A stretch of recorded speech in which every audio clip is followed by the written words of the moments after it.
Tafo ya mamu nyina akwa banana kasi TV so na wo hwe ya mamu nyina akwa Ababio ene eye ukriada na samre de tafo abonten ene ye wo obi bebu se ede be ne ye ne tafo se adeche a mo wo Ghana na mo hwe ye mbeka ya emre kakra bi ni eba beto dwa se adeche ma akoma be se dunson wo mo tafo a wo mo wo be se mfinhia duonu ni a yenye wo mo aye na bira bi twa mo anka wo mo aye ye no beba so na bibi sanka akwam ama ye ye no ama so enro da na bosomfo yi pu akwam ema ye yi funu nyina enne yadeda funu nyina yesie wo mo na emprempre se wo boru atafo eye ahemfie na wo kọ baabi a community center wa wo behunu nipa ma akoma akudonsia samre de yadeda wo mu nyina wo mu adaka mu a enne da yesie wo mu enso enyina na yedika aka kire mu se emfie be se aduonu ni ena sankrofo nyina wo mto anananom e wonse do na esanse na menteme ho ase bi ekoso ewo eye mpanimfie ewo tafo ahemfie ti eka ho bi e ma asamu ni nyina ewo ho enei obekwa akohunu na nakwakubuo wono ena na waye abusuapani ewo tafo eye areko abusua mu sesei na mu eda ho na eye pani jamfu a wono 2015 mu ena 25 mu ena owuye opani kwamranchi opani eye akakojo pipim oba pani ama menu akosi jamfi opani osebonsu madam Mary Tufuo madam Joyce Tufuo na ohwe a wo mu eye duafo ena afe eye opani akosua abapani akosua nyako yewo oba pani akosua afriye ena Juliet Mensa ekua boat kosi boaten oba pani yecha Richard bedi akon ena opani Kwame Ntim wo mu nyina ye ayoko abusua wo mu ewu tafo abese mfinhia duonu ni na wo mu amu enso wo ho a na yensie ya ene dai otwere mpokwa nyankopom ayibo kuma wo kan mu a yesie sa nipa nyina enso ene enti na wo be pie tafo ene ne mpasua hodo so a enye adeketo akora meka say ene store so wo ha obia amie wo kwa magazine a utimi wo se ene hodin esanse ho nyina ye tafo ahemfo wo mu ensase enti na bibia anya dwuma enso ho enti samre de wo hwe enipa wa ha nyina ene wo mu nyina dodo no abusuafo dodo no eye behwe adefo a wo mu nyina edo mu ani ebehwe na samre yemmo na yenko ba bia efuru no anase emu no ankasa dunsia no ni nyina enso ewo na afi yama ya hwefo ene yetiefo ehunu nia na ekoso ene awerho a wo mu die ewotamfo enso ahemfie twemi me dame ho abasesia me ba yekọ ba bia emu no wo na afi yakohunu nia ekoso enso o me di ni breto ba kwati tweti Mandela me da mu nyina enso ase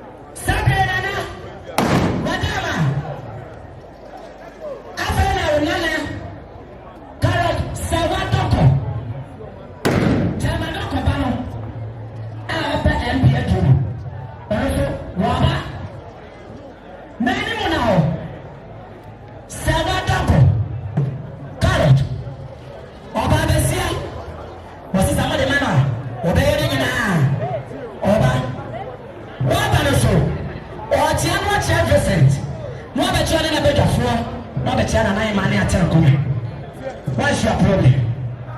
Tell us, man, what's your big? Nana, man, so, Oga, Nana, man, so, Nana, was sorry. Natia me did so. Why you tell me the Dicano? Echo could be a banana. Why am I telling me the password? Tell you now, no one in the Biaka. Sabe, olha aqui a mim. Yastramo, nanase, é não tem nada de isso não. Eu te apoio no mapa pra. Olha que a gente ou quase nada. Deu uma bicicleta assim.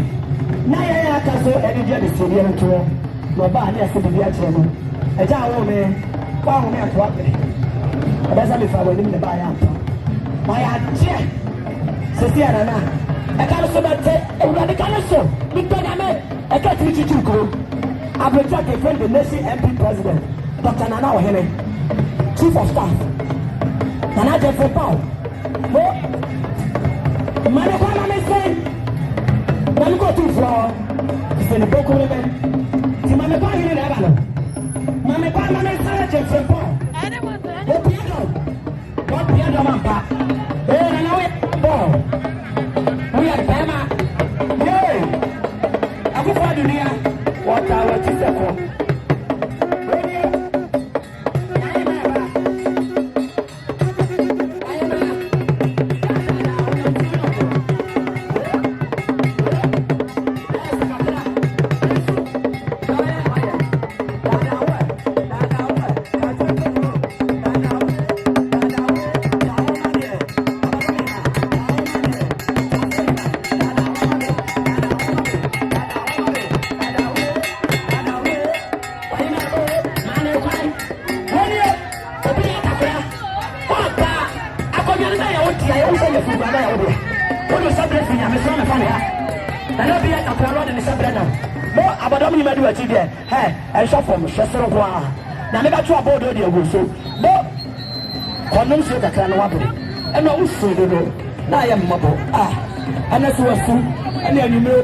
Yada so ewo Tafo Ahintasem sani edi kai amamo nyane bia se na nipa ma ko do so ye bra wo mu nyina ewo Tafo no sabre de ehwa de yada so wo sabre Tafo hene na Agyen Frimpong opaja ne mu a wa sore kakra edi kwekwe ya ye ko ye ko ba bia nipa ma ko edusia yade da wo mu nyina enso ewo ho na sabre de yakwe ya enko so enso ho etu hwe ya da bia yade da nipa edusia no eno ena wo ho no abusuapani kobuo wono ena sabre de phone ni edikai kobuo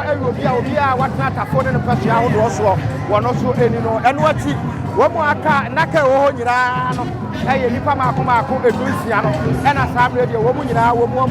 enso egumu no eti na Tafo adaje ni kusokura adaje eni akra ye trasia kopem se adumre aye bese sa ni pa nyira enso akosie wo mo duhwa wo mu phone ni obia emfoni ni enso ebona daka ho a etrese enipa kro no woda sa daka no enso emu ebinu manyinyini ebinu so ye kwala sani ayehuro no ni nyina ekoso ewo Tafo Ahintasem Tafo community center ena sa adwumadie nyina ekoso nipa maako 16 edusia ena sabre ena yadeda wo mu nyina no ene yebesie wo mu nyina na bosomfo yi puma kwa mu na fe ni ma hodo a wo so koso Tafo no etimi koso ni sabre de wo empanimfo ene nkwala emema ene ma ena sabre de odmanko wo asesa wo mo emre bi atwam a samre empanimfo aya mamre ne amane a enne dai yayi wo mu nyina na yesie wo mu nyina koso so na nakasi TV sanse aha na abenya amamre ne amane a etiase sunsun wo ebetre wo ne ma hodo a wo se otimi ye na adihia bie na dati bi empanimfo ni horo wonso wanye bi akam ni Dɨed Abakosem twesi matela yegusua na yetwa ne ekoso ewo Tafo ede kiremo oda so ehwe yen ewo Tafo ewo nanakase TV show na sanya ye nyina yenim ene ade a adesia wo mu Tafo ene Asante nyina to abese no ni nyina ne se Tafo ayoko nananom abusuam ene nipa maako be se dunsia be se mfie duni ya wo mu awuwo enne ena samre de yeyi wo mu nyina na yesie wo mu enso nyina sane amamre ene amane etie no anopa ye wa ha nia ekoso wa ha nyina no yama ya ahwefo enso ahwebi na samre de yenya Tafo de sie pani ba ko a yene no ebedi nkomo afa nia ekoso yi enso eho owo me anopa ye mo wache eba nanakasi TV so yo meje wo so aburu wadaro ma udin ene usebe umfia wanya me de na Japan tra na menya mfie adiosianson wadaro ma yawo Tafo ha anase yawo baabi na mfie sai en watena ha yawo me bantama hemfie na ho de yawo me na matena ha be mfie aduanan eni mfie aduanan na matena Tafo ha yo wadaro ma se yenya una no pe ye nu di nkoma edien ena ekoso ewo Tafo ahemfie yo sade munim no eye edapon kese ema Tafoman nyina ye ni atokoko wam esanse abusuapanyin ne dombe edunso a efrimo no enam ensansam kakrenti no etwesensan enti ekobe emfie be eduni enne na nyame aboa ama kote kokko so ama kwan a jese nne wo mu nyina sade mu hu no Omu yadida omu nyina fefefe. Ntinne Tafomanhene de ye nida kokko wampa enye adeketwa. Tafomanhene nyina na obi anko adwuma. Uyi hospital ene bank fo a ya ma obi a wo ha ene Yesu ye nananom ye papanom ye nanom ne wo nyina te ene de Tafomanhene ya to ye no esopa eso Yanhwe umfie ene Abakosem mu ewo Asante man ensu emu dumadie bi a etisei mo ahunu bi pen nokure ni ebi nsida se nipa edunson se de American me menya aduosia nson bi nsi sada ente na ye Abakosem kese tafo man de te kokko wampa nananom ene Tafomanhene nyina de ato ye no de eso pa na enso so se de ebeka no nyame na de ma nyame na onso so oje ente ye de nyina ye nsam se nyame nsa se ono a ye nanom ene ye mpanimfo no a wo nyina akọ no nyame mmoa na ompa wo mkurabia pa na onye wo mkurabia pa mpan e ma ye ugiri ye se ewuo ye chi e de asomdue ene mpuntuo mapa ebetimi abatafo ene se de wa hu no ha no dom se yentitimu anka dom ba ha disabre de min pefe se enam se ye nyina nya nka bomu a ye kura ya de hie ne mpanimfo de asomdue mapa ene be Tafomanhene mu ha ama bibia so ato yie bebre se wani afri eye pani e de afutuo ena wo begina nananom a wotafo anamu na wo de ama nipa aba ha ni tru tafo adehie yo se de mo hunu se de ekoso no bi se nipa bia wo nkyerebo wa asase so enti ewo se sabre obia so hunu se enam de obo wo no ne dwumadi a wo di soronko se bre bia wotimi frɛ no ye nyina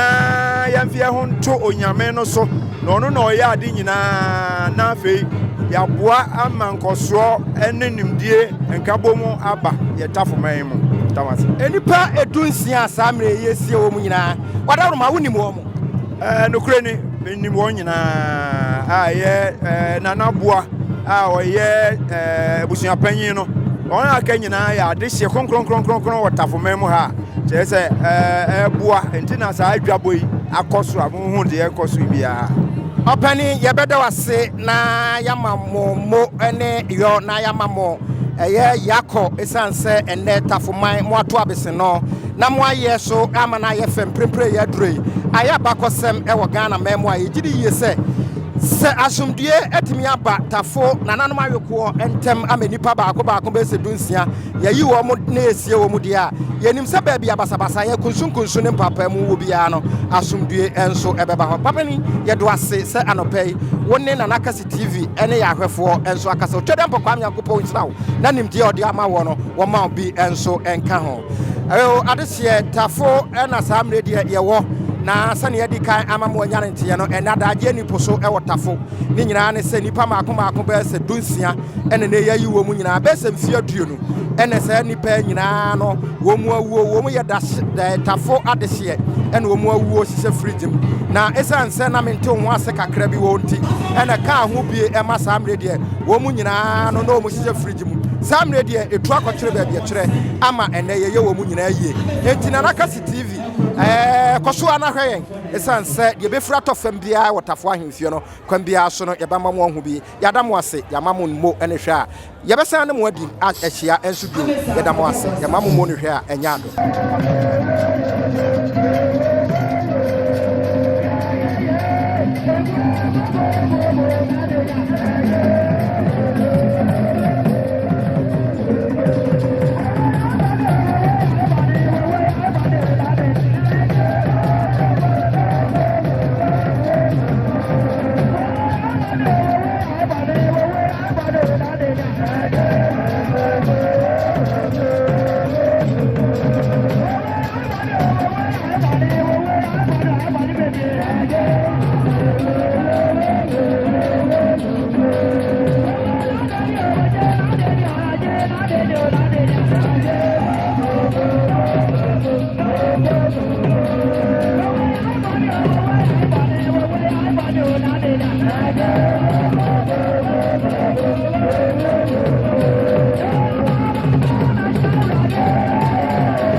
Yeah.